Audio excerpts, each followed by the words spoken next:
விஜயின் மக்கள் சந்திப்பு புதிய வடிவத்தை பெற்றிருக்கிறது. இந்த மக்கள் சந்திப்பு என்ன தாக்கத்தை ஏற்படுத்த போகிறது? நிறைய ஏற்பாடுகள், முன்னேற்பாடுகள், மாற்றங்கள் செய்யப்பட்டிருக்கு. நம்மோடு பத்திரிகையாளர் திரு கோட்டீஸ்வரன் இணைகிறார். கோட்டீஸ்வரன் வணக்கம். விஜய் மக்களை சந்திக்கிறார் அப்படின்னா இதுவரை பொது வழிகளில் சந்தித்து வந்தார். இப்போ இந்த மக்கள் சந்திப்பு அப்படின்றது உள்ளரங்குக்கு மாறி இருக்கிறது. இதற்கான பல ஏற்பாடுகள் QR கோட் வச்சு கூப்பனை ஸ்கேன் பண்ணிட்டு தான் உள்ள விடுறாங்க. குழந்தைங்களை கூட்டக்கூடாதுன்றாங்க. ரசிகர்கள் வராமல் இருக்கிறதுக்காக இரும்பு தகடுகள்லாம் அமைக்கப்பட்டிருக்கிறது. இந்த விஜயனுடைய புதிய மக்கள் சந்திப்பை எப்படி பார்க்குறீங்க? நேயர்களுக்கு அன்பு வணக்கம். விஜய் அவர்கள் இது வந்து மக்களுக்குமே நிறைய விதத்துல புதுசுங்க. அதாவது ஒரு பொதுக்கூட்டம் இல்ல ஒரு அரசியல் தலைவர், அரசியல் ஆளுமை பொதுமக்களை சந்திக்கிறாங்க அப்படின்னா அது கொஞ்சம் ஒரு சுலபமான ஒரு ப்ராசஸா இருக்கும். அதாவது கூட்டங்கள் என்றது தமிழக அரசியல்ல போயிட்டு இருக்கிறதுன்றது பழசுதான்.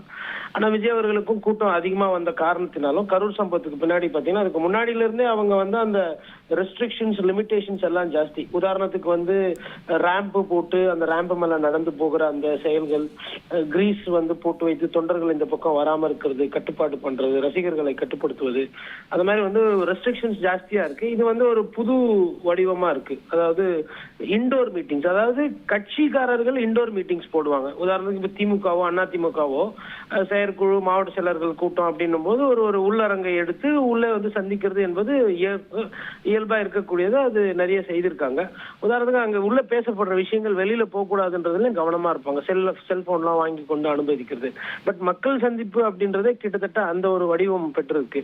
ஒரு QR கோட்ல பார்த்துட்டு இது எப்படின்னா உங்களுக்கு இந்த ப்ரோக்ராம்லாம் நடக்கும் இல்லைங்களா, நேரு ஸ்டேடியம் உள்ள விளையாட்டு அரங்கத்துல ஒரு ஆடியோ லான்ச் இல்ல ஒரு ஈவெண்ட் நடக்குது அப்படின்னா ஒரு QR கோடு இருக்கணும். அனுமதிக்கப்பட்ட நபர்கள் ஒண்டிதான் உள்ள போக முடியும். சாமானியர்களோ சாதாரணவர்களோ இல்ல இந்த டிக்கெட் இல்லாதவர்கள் உள்ளே அனுமதிக்கப்பட மாட்டார்கள். கிட்டத்தட்ட அந்த மாதிரி ஒரு நிகழ்ச்சியாக நான் இதை பார்க்கிறேன். பட் என்னன்னா இது ஒரு மக்கள் சந்திப்புன்றாங்க. மக்களை ஒரு மாதிரி அந்த இன்னும் அந்த ரெஸ்ட்ரிக்ஷன்ஸ் இருக்கு. அதாவது நிறைய பேரை பாக்குறதுக்கு இப்போ இது மாதிரி டெய்லி ஒரு ஊர்ல நடக்குது இல்ல அடுத்தடுத்து நடக்குதுன்னா இது ஒரு சாதாரண ஒரு நிகழ்வாயிடும்.